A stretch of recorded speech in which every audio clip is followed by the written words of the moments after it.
Bismillahirrahmanirrahim. Assalamualaikum warahmatullahi wabarakatuh. Berjumpa lagi dengan saya Haris Saputro. Pada tayangan kali ini kami dari Gus Durian Madiun bekerja sama dengan NUTV Madiun akan menayangkan tayangan satu agenda kami yaitu walking tour pada edisi kali ini kami berkesempatan untuk berkunjung ke salah satu gereja Katolik yang ada di Jalan Ahmad Yani Kota Madiun yaitu Gereja Katolik Santo Cornelius.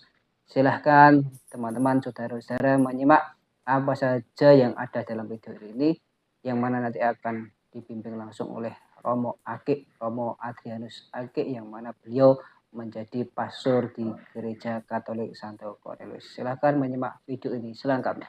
Terima kasih. Baik, nama saya lengkapnya itu Adrianus Aki Purwanto.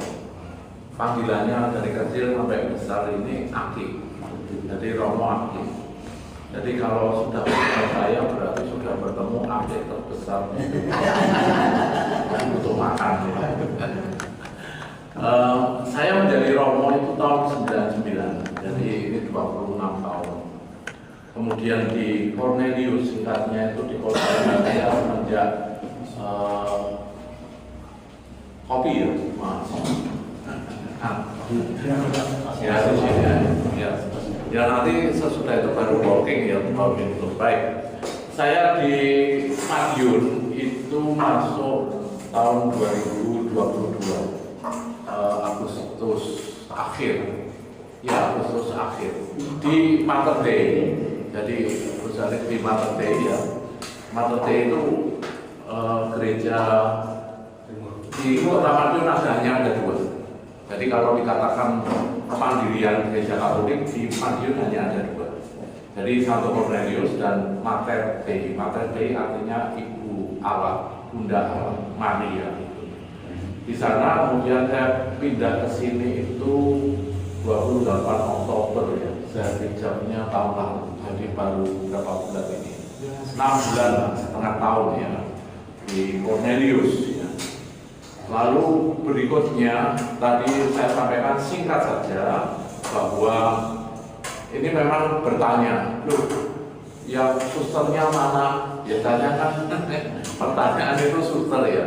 Memang kepengurusan itu kalau suster itu sebagai istilahnya kelompok biarawati ya, jadi kelompok biarawati itu laki-laki, biarawati itu perempuan, dan mereka mempunyai komunitas sendiri, tidak masuk di dalam tanda kutip kepengurusan.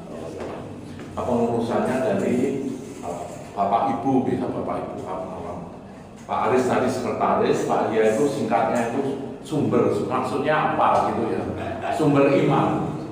Jadi sumber iman itu kalau Katolik ada 3, agak beda dengan Kristen. Jadi kalau Katolik itu nomor 1 adalah kitab suci, kemudian tradisi suci, dan kemudian magisterium. Magisterium itu adalah guru, jadi gereja yang mengajar. Sehingga Gusaris tentu tahu banyak dokumen-dokumen dari kepausan, itu salah satunya adalah bentuk dari sumber iman. Ya, seperti Laudato Si, ya, itu yang sering dikenal. Malah gereja Katolik nggak ngerti apa gereja Katolik. Jadi, saya malu nanti. Justru dari teman-teman Gus Durian yang kemudian ada membuka diskusi, ruang untuk diskusi dialog soal itu dari dokumen Abu Dhabi. Apa yang ngerti Wong Cornelius satu ya kan? Itu menjadi malu. Jadi ini bidang sumber. Lalu ada bidang untuk formasio. Formasio itu formatur itu pembentuk. Jadi mulai dari keluarga, anak-anak, remaja, orang muda sampai lansia. Jadi ada bidang tadi sumber untuk sumber iman, lalu pembentukannya mulai dari keluarga, anak-anak sampai lansia. Kemudian ada bidang dikatakan internal ya. Internal itu bidang-bidang khusus untuk ke dalam. Itu contohnya pendidikan, lalu komunikasi sosial, kemudian juga untuk apa istilahnya, untuk melanjutkan, meneruskan mereka-mereka supaya menjadi imam, romo atau menjadi suster. Animasi panggilan. Lalu kerasulan umum yang keluar, seperti Pak Adi tadi disampaikan salah satu seksi dari seksi apa ya sekarang namanya, hubungan antar agama. Lalu juga aktif di FKUP Kota Madiun. Jadi itu model kepengurusannya seperti itu, yang membantu para romo yang diberi tugas di salah satu gereja. Jadi di sini kalau Kristen, kalau di Bakas Banpol ya terakhir ya, itu kurang lebih kalau gereja Kristen itu 50. Aku juga ngerti. 58. Saya pribadi nggak ngerti 58 itu di mana saja. Itu kota kami. Tapi kalau ditanya Katolik berapa? 2. Ya sini sama di depannya Unima, ya depannya apa namanya gedung Graha. Mengapa? Karena tidaklah mudah, bukan tidak mudah, tidak sembarangan di gereja Katolik untuk membentuk suatu istilahnya paroki yang mandiri. Jadi tidak kumpul langsung jadi gereja apa. Mungkin Mas Haris yang sudah mengenal itu agak beda caranya pembentukan gereja Katolik dan mempunyai struktur sangat-sangat hierarkial. Tidak bisa dalam tanda kutip. Makanya yang membedakan tadi sumber iman itu 3. Kitab suci, tradisi-tradisi, karena tidak semuanya bisa tercampur di kitab suci. Tradisi-tradisi dan kemudian magisterium. Magisterium itu salah satunya dipegang oleh Paus dalam ajaran iman dan moral. Tidak bisa salah, tidak bisa sesat. Tapi bukan secara pribadi, tapi komunal. Ya. Jadi ajarannya itu. Wah, saya nggak bawa buku ya, karena semuanya ada bukunya. Bukunya tebel-tebel itu. Jadi katekismus, gereja, Katolik, universal, semuanya sama. Jadi itu mau menjawab apa yang menjadi istilahnya iman. Iman itu sebagai kaki ya. Ngomong-ngomong. Ya. Silakan. Jadi apa namanya itu yang dimaksudkan dengan kepengurusan itu menyesuaikan dengan itu. Kemudian yang kedua mau saya sampaikan begini, mungkin sudah pernah mendengar ya. Kalau orang umum itu kalau mendengar gereja itu yang ada adalah gedung. Padahal tidak. Gereja itu adalah sekumpulan orang-orang yang beriman. Artinya iman itu menjawab pewahyuan. Pewahyuan itu kan pernyataan diri Tuhan kemudian ditanggapi. Nah, menanggapi ini namanya beriman. Kalau kami begitu. Jadi pewahyuan itu, wahyu itu apa? Wahyu itu dalam iman Katolik itu adalah Tuhan Yesus yang kemudian dibukukan dalam tanda kutip ini kehidupan ini yang mewartakan apa? Menyatakan, memperkenalkan dirinya dan beriman itu menjawab. Jadi menjawab atas pewahyuan dari diri Tuhan yang diwujudkan di dalam Tuhan yang menjadi manusia. Lalu kemudian apa yang ada dalam perjalanan diri Tuhan Yesus itu yang kemudian dibukukan, yang menjadi istilahnya perjanjian baru. Kalau perjanjian lama sebelum Tuhan Yesus nubuat para rasul, para nabi, dan juga jawaban-jawaban atas pertanyaan-pertanyaan mendasar dari manusia. Mengapa aku hidup? Dari mana aku datang? Mengapa ada kejahatan? Mengapa ada kebaikan? Mengapa ada dosa? Kemana aku akan mengarah tujuan hidupku dan seterusnya? Itulah pewartaan-pewartaan yang kemudian dijawab. Itu yang ada dalam gereja Katolik itu menjadi satu ajaran itu di dalam katekismus gereja Katolik universal. Jadi baik di manapun itu satu. Maka kami kalau ditanya apa yang menjadi intinya, ya sama seperti syahadat. Syahadat itu kan pengakuan iman. Lalu pengakuan iman kami itu cukup panjang. Ada dua versi dalam tanda kutip, versi para rasul, kemudian konsili Nicea, di mana konsili itu artinya pertemuan para uskup ya, untuk merumuskan suatu tujuan dari arah visi dari kehidupan gereja. Nah itu yang bisa saya sampaikan. Jadi syahadat itu mencakup tentang aku percaya akan satu Allah, Bapa yang Maha Kuasa, pencipta langit dan bumi, dan akan Yesus Kristus putranya yang tunggal Tuhan kita yang dikandung dari Roh Kudus, dilahirkan dan seterusnya. Dan percaya akan satu kudus, katolik, dan apostolik. Maka semuanya mengerucut menjadi satu. Ya. Itu. Lalu kemudian ada banyak namanya seperti Gus Durian, itu kan kayak apa ya, komunitas ya, yang mau menghidupi, mau melestarikan warisan-warisan nilai-nilai dari Gus Dur. Salah satunya adalah Gus Dur itu sisi kemanusiaan, humanisme, kemudian equality, kemudian juga belas kasih dan seterusnya, itu di situ salah satunya. Ya kayak Pope Francis yang baru wafat ini juga orang mengenal dia sebagai sisi kemanusiaan, lepas dari apapun, siapapun itu juga yang menjadi salah satu warisan. Mungkin nanti ada kelompok naik Gus Durian ya. Di gereja Katolik ya, namanya Ignatian ya, yang menerima saat Pope Francis ke sini September lalu, kemudian perjumpaan di Gedung KW itu kan juga penerima beasiswa kan, dan tidak semuanya juga Katolik, umum campur, sama seperti Gus Durian ya, terdiri dari berbagai macam unsur-unsur itu, lepas dari apapun yang menjadikan ego sektoral, tetapi yang dilihat adalah universalitas dari manusia itu sendiri. Maka Katolik itu sendiri pun artinya umum, universal sebenarnya nama Katolik. Berikutnya apa? Tentang sejarah ini. Sejarah mungkin Pak Yasno ya. Nah, memang kalau membaca di website, membaca di situs-situs ya, itu memang di sini itu gereja tertua kedua di Keuskupan Surabaya. Artinya keuskupan itu adalah teritorial, bagian teritorial yang paling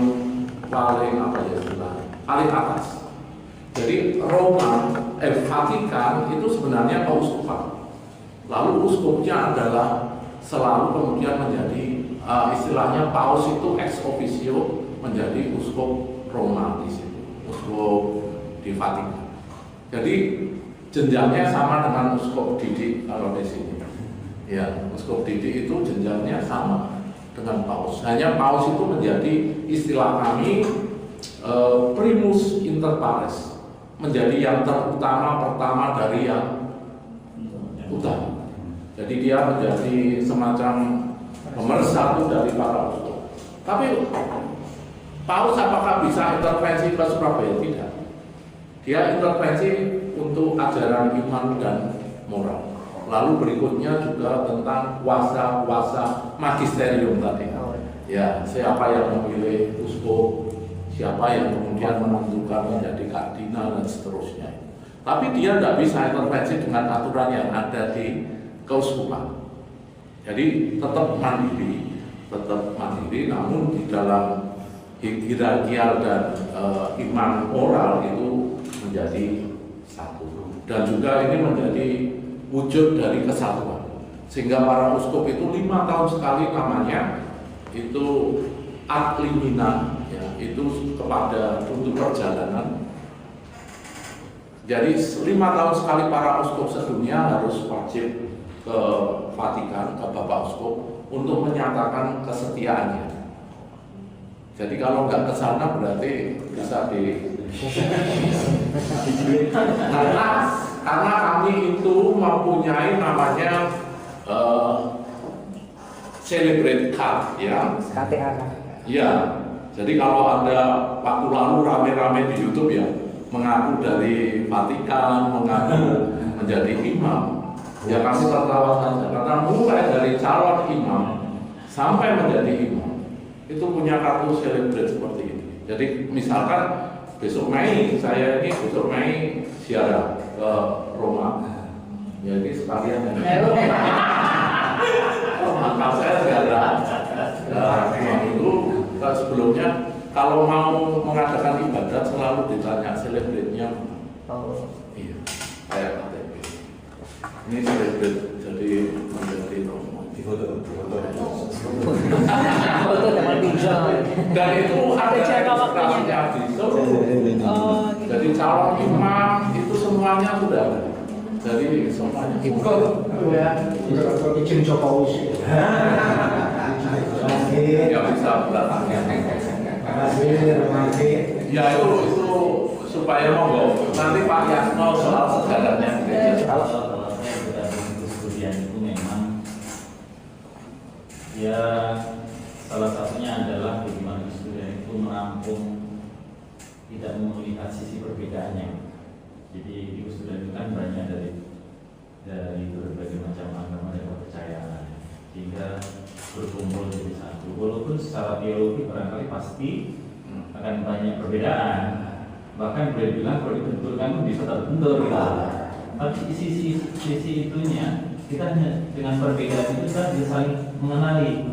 Saya bisa mengenali iman teman-teman dari Katolik, dari Protestan yang lain, atau dari Islam yang lain misalnya. Nah, dan sisi lain kita sama-sama kita duduk pada posisi yang sama. Itulah kenapa saya lebih cenderung untuk studi. Terima kasih. Jadi saya singkat saja. Gereja yang saya Firman itu tahun 1890 sebelum 1897 itu sudah berkumpul.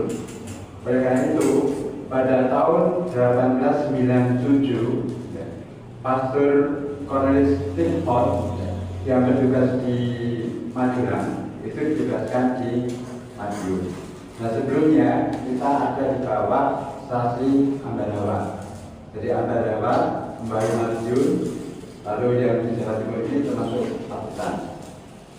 Nah kemudian setelah itu saya diutus Romo Clifford itu yang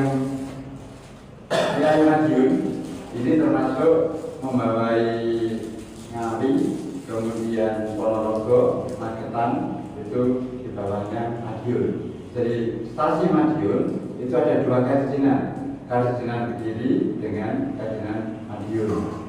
Itu dua kasinan di bawah gereja di sini. Nah kemudian bangunan gerejanya itu dibangun awal di sebelah ini. Jadi yang sekarang dipakai oleh Aula Grandus, nanti kita tinggal melihat temboknya saja, tembok ratapan kita ketika berbeda dengan pintunya di sebelahnya pastoran. Pastoran itu tempat tinggal Romo, itu di pastoran. Kemudian karena tahun itu gereja dalam perkembangan semakin banyak atau penuh, tahun 1934 itu membangun gedung namanya Social Bond untuk kegiatan-kegiatan sosial organisasi gereja, ya, itu yang dibangun paroki itu. Nah sementara itu bangun yang gedung yang dinding yang kita pakai sekarang itu dipakai untuk ibadah kita tahun 1937. Tahun 1939 38 itu setelah gedung itu selesai dibangun, kita pakai gedung yang sekarang kita pakai itu salah singkat. Lalu gereja-gereja yang dibangun Madiun tahun 1972 Ngawi, Magetan, Ponorogo itu berdiri sendiri menjadi paroki sendiri, pisah dari Madiun. Kemudian Materhei itu pisah dari Cornelius, SK-nya itu 24 Desember 1999. Yang mereka mengenal hari jadinya itu 2000 karena ulang tahunnya 1 Januari itu. Lalu di Madiun sendiri sekarang masih ada di stasi yang di bawah kami itu di Saradan Kalau diperhatikan alasan ke sama kita di gereja Yohanes Gabriel itu dilayani Romo Adik dari sini. Kemudian awal-awal masuk jenengan itu sudah bagian dari Cornelius. Sementara yang di Caruban depannya Grand Pom itu Gereja Santa Maria Assunta itu juga dilayani dari Cornelius. Ada 3 stasiun yang cukup jauh jaraknya. Lalu jumlah umat sampai sekarang ini setelah disortir dengan masa Dewi ya, ada 3.420 sampai hari ini. Termasuk yang di stasiun Ya, termasuk stasiun. Gereja kita tahun ini 128 tahun. Jadi tahun berdirinya, hari ulang tahunnya itu 28 Juli. Gereja tertua kedua di Keuskupan Surabaya. Dari Gereja itu kedua. Yang pertama di Panjet. Surabaya. Ini sangat singkat. Bahkan ya Cornelius Steenholt itu sangat dikenal sebagai seorang imam yang dia membawa solidaritas dari Eropa. Dengan kalau di sini ada gerakan koin, dulu juga ada gerakan koin dari Jerman dan dari Belanda, yang kemudian itu dari kelompok kelompoknya itu Antonius Pagus. Jadi mengapa di gereja-gereja hampir semua, meskipun dia dari Yesuit, dari komunitas, dari serikat Yesuit, tetap menamakan yang di Purbaya, kemudian yang di Kota Baru Jogja itu Antonius Padua, karena juga mengingat ini terima kasih kepada kelompok-kelompok yang membantu mensubsidi tidak semuanya untuk pendirian atau pembangunan gedung gereja. Dan Cornelius Steenholt itu salah satu tokoh gereja yang sangat dikenal pada zamannya itu. Dia mulai dari Purbaya juga, kemudian sampai di sini. Begitu Pak. Dengan Cornelius Steenholt. Ya, Izin ngomong gini. Ya. Saya mau pertanyakan, ini terkait dengan Paus Fransiskus. Oh iya. Mungkin apa yang bisa kami ambil keteladannya dari Paus Fransiskus? Kalau benar tadi kan katakan Katolik itu bersifat universal. Mungkin nilai-nilai dari sosok Paus Fransiskus itu apa yang bisa kami teladani untuk pemuda-muda generasi sekarang? Ya, legasinya begitu banyak ya. Nanti bisa dibaca sendiri. Yang paling bagi saya pribadi ya, karena banyak sekali. Bagi saya pribadi dia itu mempunyai konsistensi antara apa yang dipikirkan, apa yang diucapkan, itu konsisten dengan yang juga menjadi tindakan dia. Lalu berikutnya juga dia mungkin orang menganggap dia pencitraan, khususnya pada saat-saat awal ketika Kamis Putih, perayaan Hari Paskah, dia selalu keluar dari pakem, istilahnya nabrak tradisi yang dicuci sebagai kaki-kaki para rasul itu kan laki semua. Lalu dia nabrak itu, mencium di penjara perempuan, mencium kakinya para imigran-imigran di Italia. Namun itu sebenarnya bukan suatu pencitraan. Semenjak dia muda, dia sudah melakukan hal itu. Itu sama sebenarnya seperti saya ini juga mengalami Kardinal Tagle yang saat ini menjadi kardinal yang cukup di dalam tanda kutip ya, itu pikiran duniawi saja. Iya. Ya, itu ya semua kandidat ya. Kardinal Tagle ini kan dari Filipina. Ketika dia di Manila, saya 4 tahun di sana dan setiap tahun juga mengikuti dengan Kardinal Tagle ini. Ya bagi saya dulu juga menjadi shock karena dia juga seperti Paus Fransiskus. Ketika Kamis Putih yang dibasuh kakinya ini dari anak-anak jalanan, dari anak-anak difabel, dari mereka yang di penjara. Jadi mirip perjalanan. Maka dia juga diangkat menjadi penasehatnya pribadi. Jadi Pope Francis ini sungguh-sungguh ada istilahnya Bapak Kardinal itu manusia mistik. Dia sungguh diubah, ditransformasikan dirinya berangkat dari perjumpaannya dengan Sang Ilahi, bukan karena apa-apa, sehingga itu sungguh-sungguh menjadi satu gerakan yang sangat terlihat sekali saat di Indonesia ya sungguh-sungguh karismatis ya istilahnya, dari dalam, bukan sesuatu yang dibuat-buat. Dan memang salah satu paus dari beberapa paus yang sangat-sangat istilahnya ya semuanya selalu baik pada zamannya, tapi ini menjadi kenangan-kenangan sama seperti Yohanes Paulus kedua yang juga pernah ke Indonesia. Jadi konsistensi dengan itu, dan itu lahir dari perjumpaan dia dengan Sang Ilahi. Maka istilahnya kalau di dalam Islam itu istiqomah dan juga mistikus itu loh. Sufi ya, itu selalu menyediakan waktu 30 menit untuk doa-doa pribadi. Itu sih. Dan itu mau menjadikan transformasi. Apa yang disabdakan Tuhan itu benar-benar kemudian diketahui, diyakini dan dilakukan. Khususnya Allah adalah kasih. Tadi disampaikan Pak Marpaun ya. Di sini dulu ada tulisan yang menjadi mendasar. Tulisannya Deus Caritas Est, artinya Allah adalah kasih.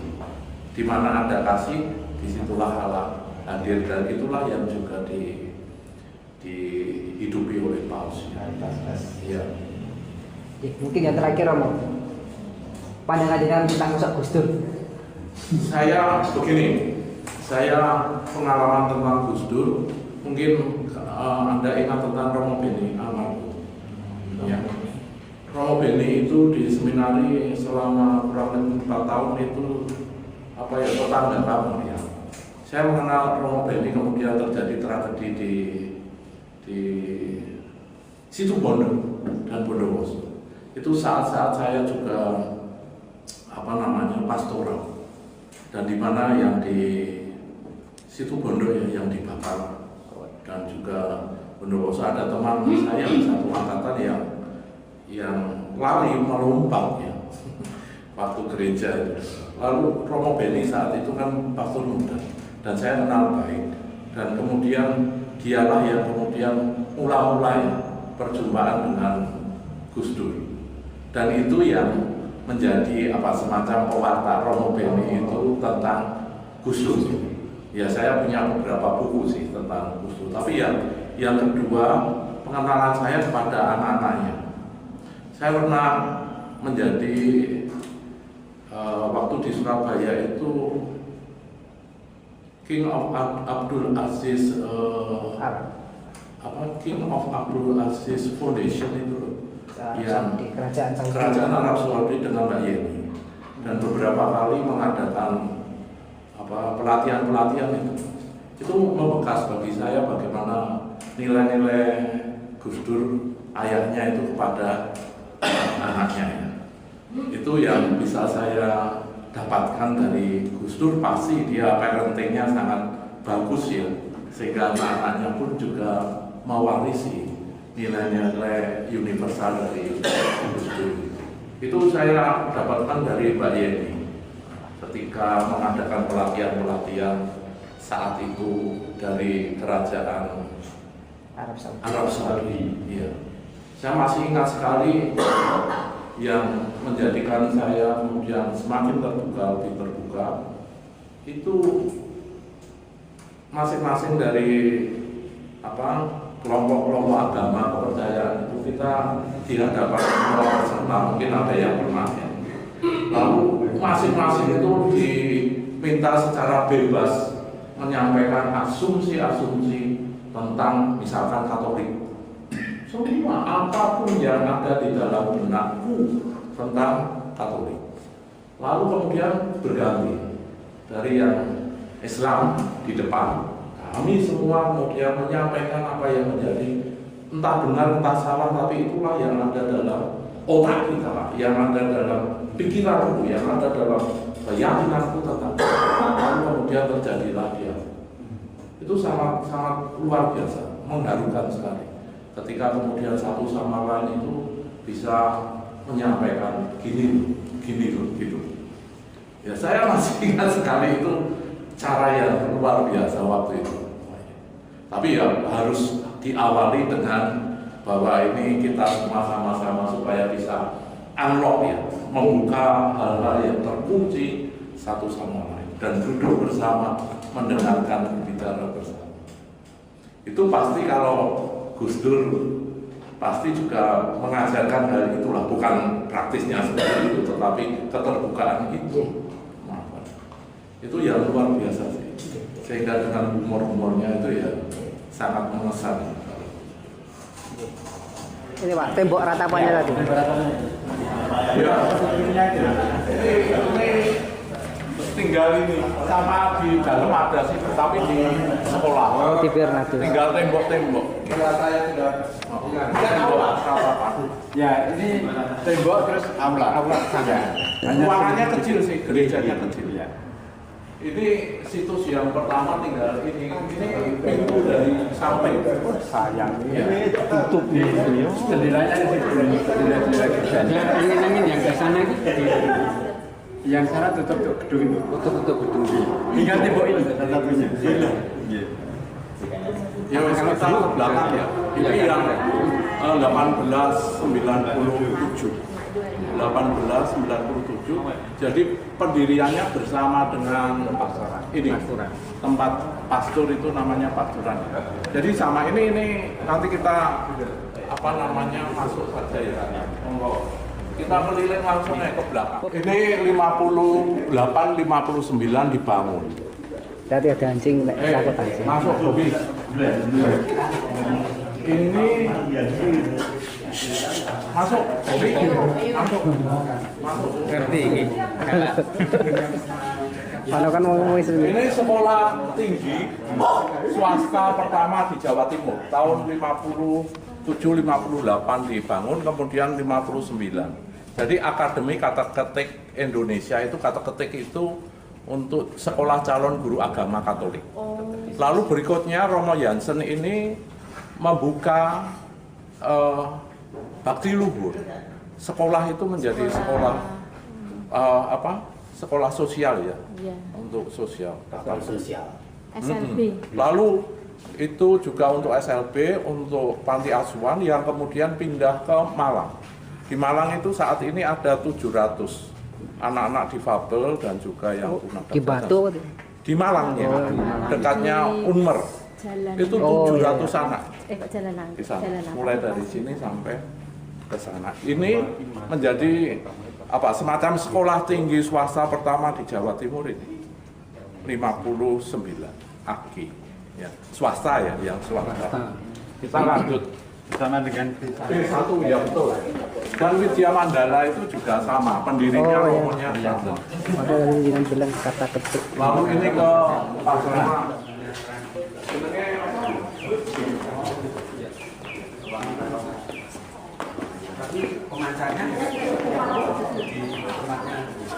sekarang juga. Wah, ini baru pertama kali ngecek sih.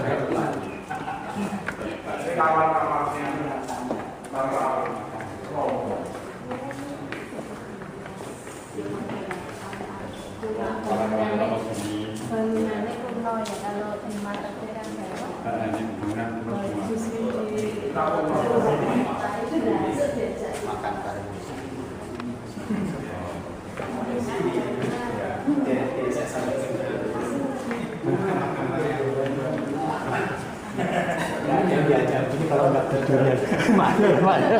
Ini kalau makan selalu bareng apa? Bareng dari jadwalnya makan. Oh, ada jadwalnya gitu. Jadi old and new ini sama. Lalu gedung yang kedua itu social born itu. Balai paroki. Balai paroki, ruang serba. Paroki itu bagian dari gereja, itu ada teritorial. Yang pertama keuskupan, itu semacam kayak provinsi. lalu kabupaten itu di parokinya. Maaf, ini term ini kadang kami lupa ya, tidak menjelaskan. Tidak sama, tapi yang mirip. Jadi mempermudah pemahaman. Jadi Katolik itu berdasarkan teritorial. Tapi kalau di Kristen ada yang sebagian besar tidak model teritorial. Jadi pokoknya ini ikut sini yang sana jauh. Kalau kami sudah di strukturnya itu per wilayah. Lanjut.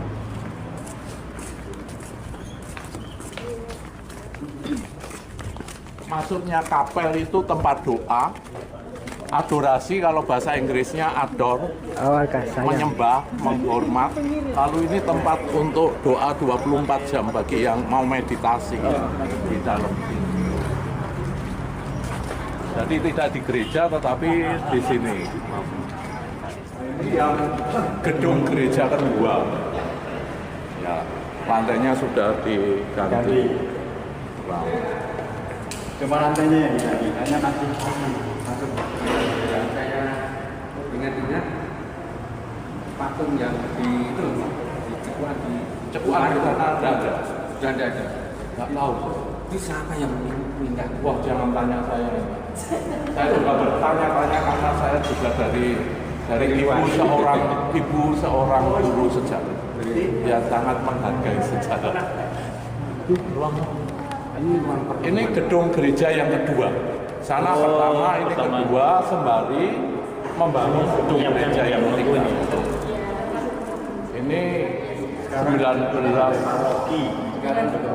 Ini 1937 ya. Ini 1934. Lalu itu 38. Ya. Sekarang difungsikan untuk Ini difungsikan untuk ya Badminton, function. Oh enggak, badmintonnya enggak. Kayaknya Sudah ya, enggak. Badminton. Itu pertemuan-pertemuan sudah ada yang Sudah kadang-kadang. Sudah enggak.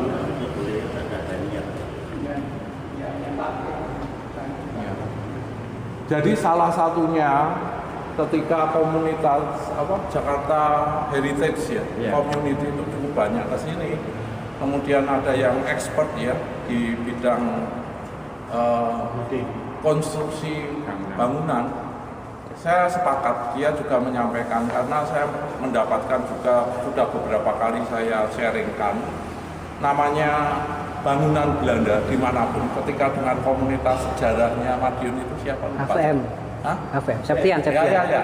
Waktu ke sini juga Septian. mereka agree bahwa istilahnya oleh orang-orang yang tahu konstruksi bangunan Belanda itu adalah bangunan yang bernafas sehingga memerlukan pori-pori, sehingga bangunan itu gedungnya sebaiknya seharusnya juga cat-catnya itu cat yang berpori. Tapi kenyataannya orang nggak mengerti, belum mengerti, sehingga catnya itu cat yang tidak berpori-pori, sehingga karet pilar untuk air yang mengarah ke atas supaya dingin sejuk, singup, bukan singup ya, sejuk itu akhirnya naik terus, merusak kemudian karena di sini nggak berpori-pori. Jadi kelihatan semua, termasuk yang di gedung-gedungnya di Kota Madiun. Di kota ini dom-dom kabeh sing disalahno tukang apa cetek. Karena nggak mengerti bahwa itu butuh cat yang berpori-pori. Yang dari Jakarta pun demikian ketika itu. Wah, sayang ini kalau nggak mengerti hanya soal cat saja, itu kemudian mudah merusak gedung ini. Termasuk di sini kemudian dikasih keramik di belakang.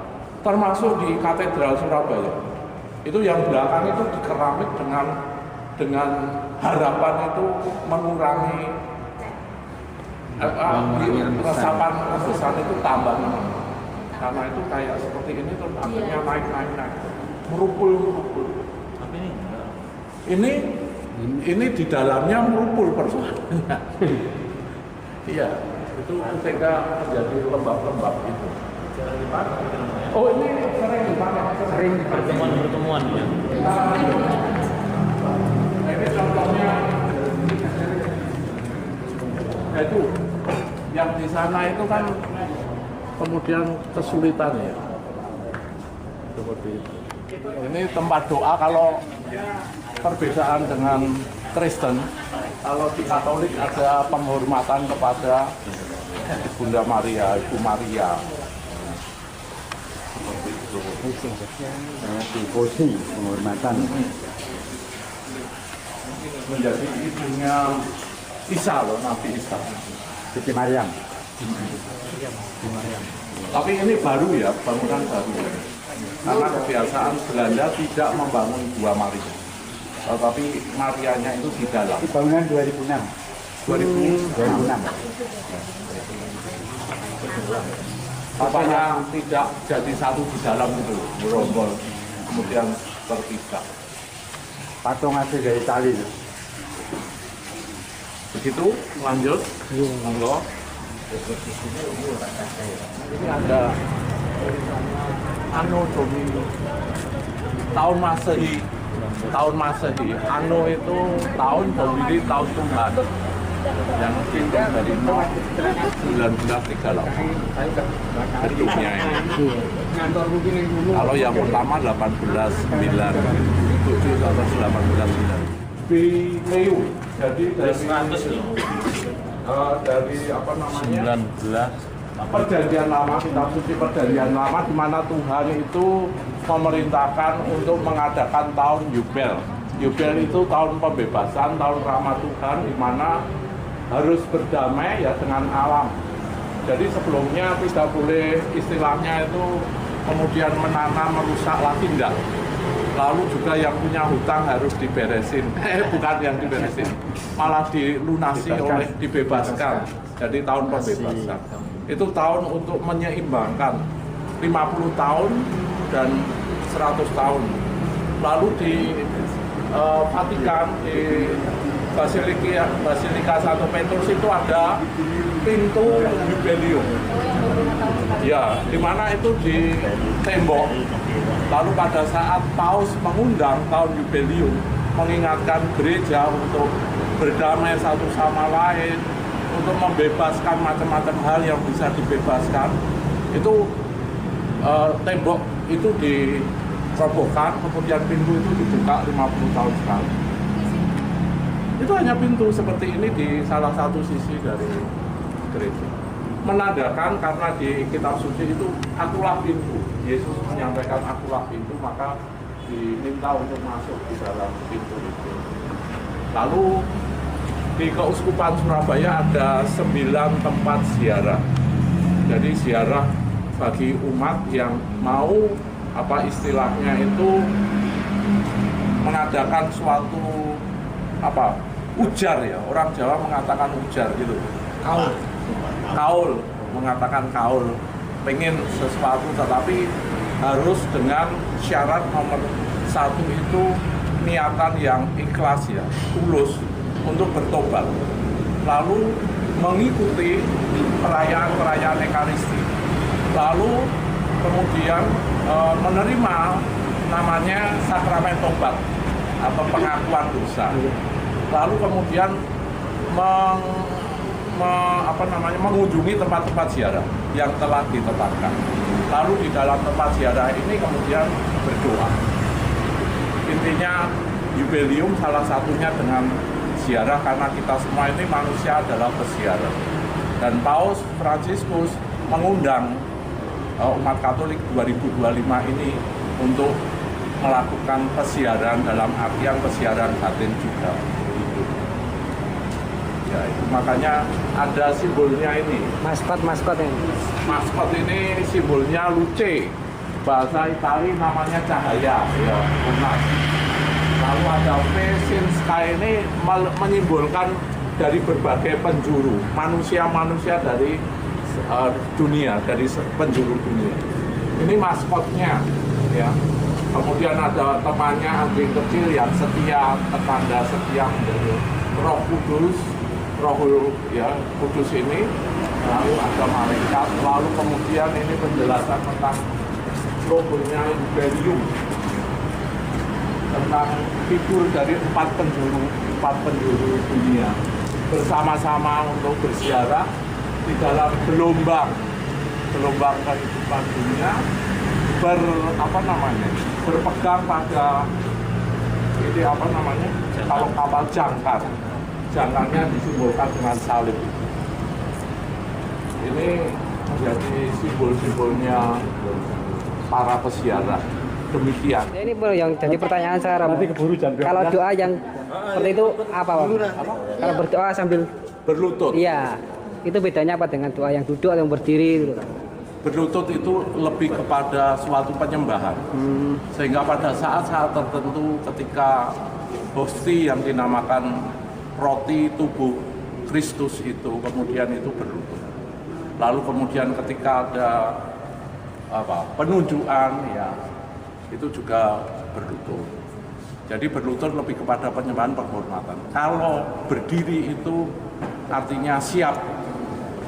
Kalau pembacaan kitab suci itu berdiri, menandakan kita siap mendengarkan, siap melaksanakan. Gitu.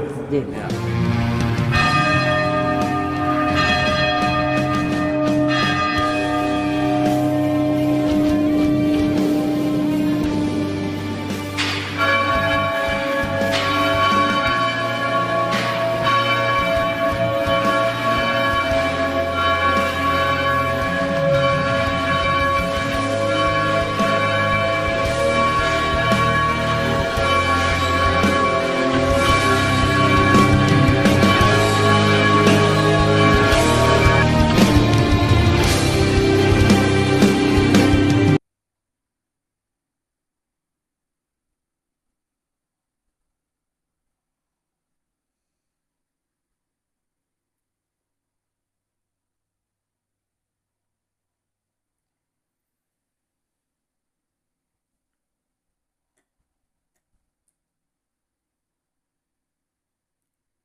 Terima kasih atas kesempatannya. Dari kegiatan ini saya cukup terinspirasi dan semoga apa yang saya tulis sambil berjalan tadi bisa berkenan dan menjadi perenungan kita.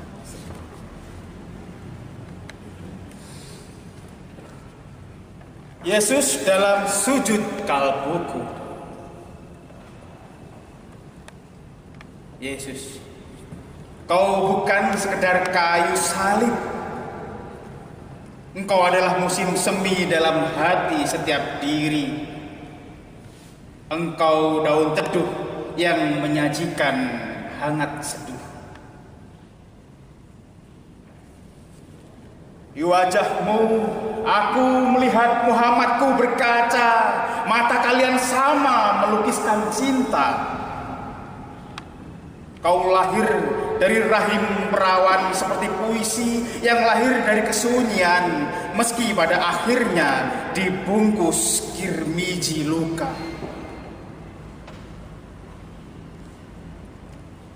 Namun justru kau berkata, ampuni mereka, ampuni mereka. Adakah cinta yang lebih ikhlas dari itu semua?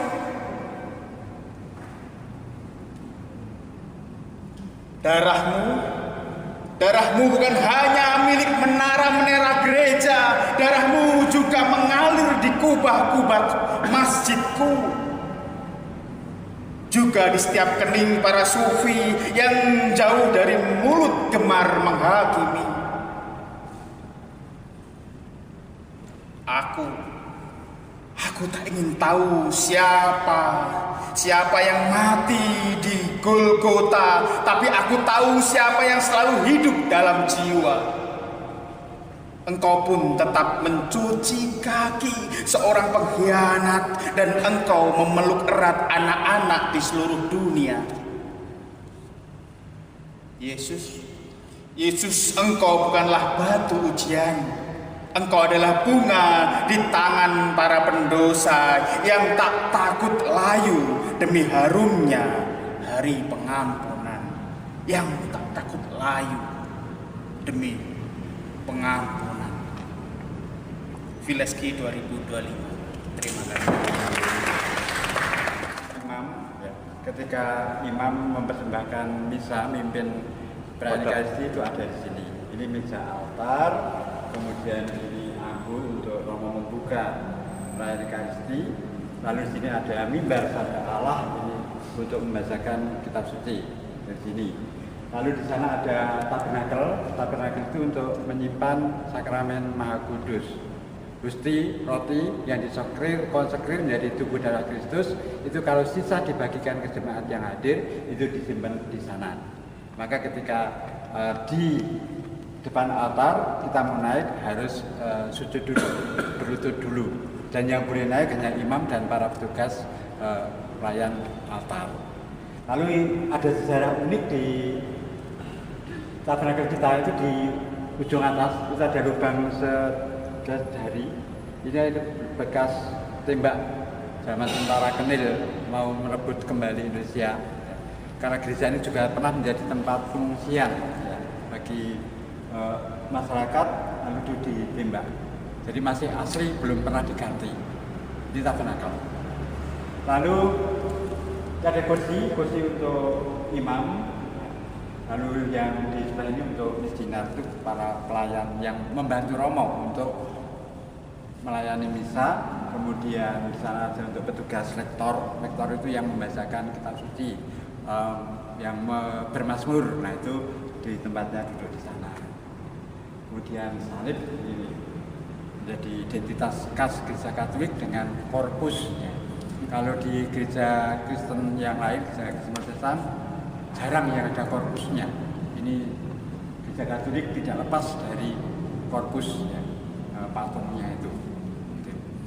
Lalu di sini ada patung Yesus, patung Bunda Maria, dan ada patung keluarga kudus Yosef, Maria, dan Yesus. Kemudian gambar-gambar ini juga masih asli gambar ini. Ini gambar untuk membantu dalam menghayati kisah sengsara Yesus. Didoakan setiap hari Jumat Agung, setiap hari Jumat ketika masa Prapaskah. Ini doa jalan salib namanya, masuk devosi. Peristiwa pertama sampai 14 dimakamkan. Jadi urutannya dari sini. Ini yang di dalam. Lalu yang tadi kita naik di balkon, zaman dulu itu untuk kur itu ada di atas. Maka ada istilah di Jawa Tengah itu sangkur, tempat sangkur. Ya. Ketika belum ada sistem yang memadai seperti sekarang, kur di atas, karena mereka akan suara memantul ke depan. Nah sekarang sesuai dengan aturan liturgi yang baru, ya tidak di atas tetapi di depan, supaya umat terlibat di dalam menyanyi seperti itu. Nah, mungkin Romo akan nambahin. Ya, saya tambahkan. Jadi tempat peribadatan agama tentu mempunyai sentral. Kalau di masjid sentralnya apa? Tempat pengimaman yang imam. Imam itu kan menjadi penghubung Tuhan kepada manusia, manusia kepada Tuhan. Imam pun juga demikian. Di gereja Kristen itu simbolnya satu, yang pusatnya itu sabda. Maka sumber iman juga sola scriptura, hanya kitab suci. Tapi kalau di Katolik kan tadi sudah saya sampaikan 3, kemudian tempat peribadatan itu ada 2 fokusnya. Yang pertama itu mendengarkan, yakni sabda Tuhan. Lalu yang kedua itu dikatakan altar atau meja kurban. Meja kurban itu untuk persembahan Tuhan Yesus yang menjadi tebusan bagi dosa-dosa manusia. Kalau di Perjanjian Lama juga sama sebenarnya. ini kan mau menjadi hari raya haji, puncak itu rioyo korban, dan yang diingat sebagai kenangan adalah iman Abraham akan anaknya Ismail. Iya. Ya.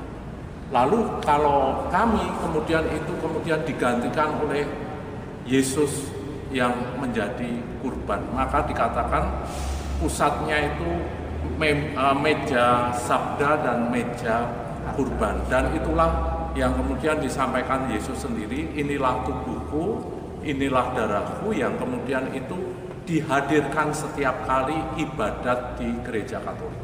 Maka gereja Katolik itu adalah pengenangan, menghadirkan kembali apa yang diperbuat oleh Yesus.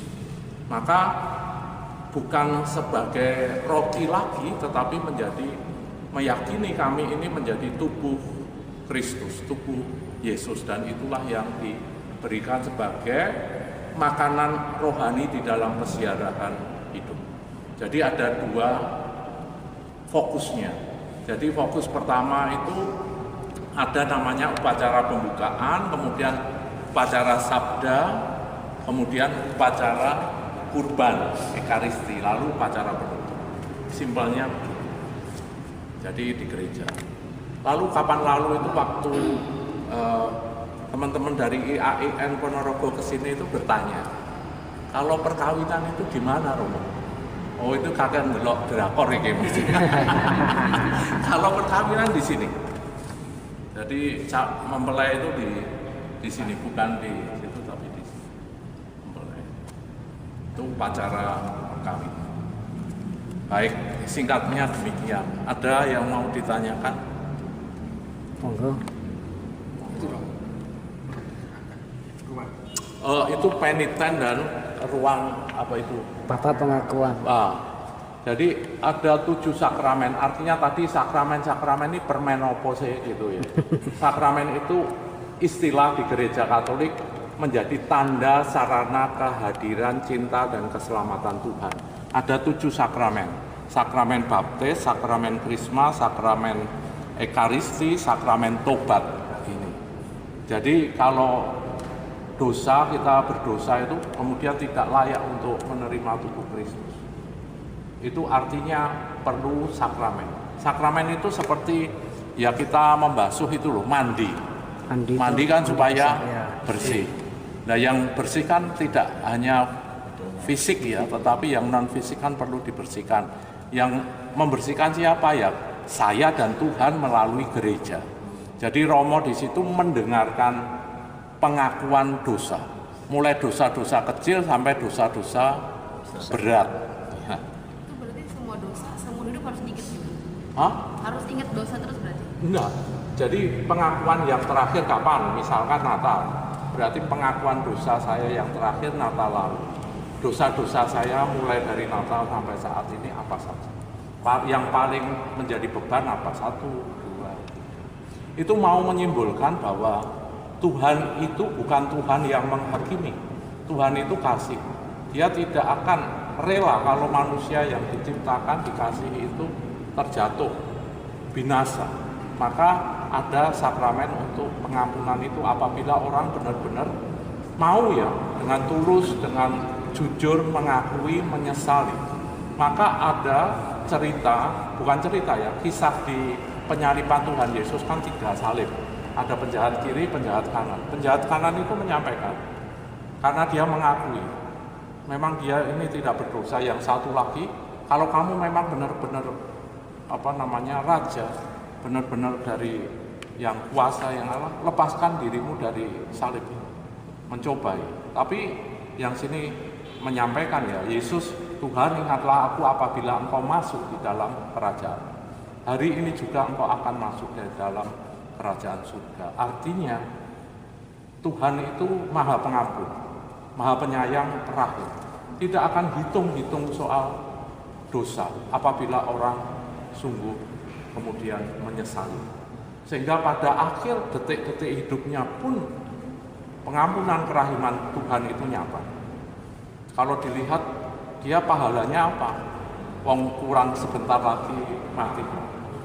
Itu keyakinan kami sehingga teradanya sakramen tobat.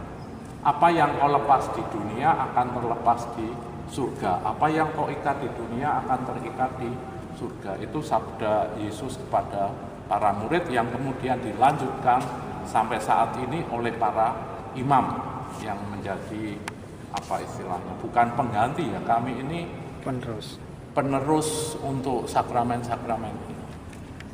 Kalau sejarah agama Kristen sendiri itu dihitungnya dari sejak Yesus lahir apa setelah Yesus bangkit? Sesudah Yesus bangkit, berarti... maka dia ketika itu menampakkan diri, lalu menyampaikan kepada Petrus. Petrus itu yang menyangkal Yesus 3 kali. Dia sudah jatuh luar biasa, tapi justru dipilih oleh Tuhan ketika dia kemudian mengakui. Jadi pengakuan itu karena belas kasih Tuhan itu melampaui hitung-hitungan manusia. Dan justru Petrus kemudian menjadi paus yang pertama. Yang disampaikan oleh Yesus, dan engkaulah Petrus, di atas batu karang ini akan kudirikan gerejaku. Maka Petrus itu juga bernama Kefas, yakni batu karang.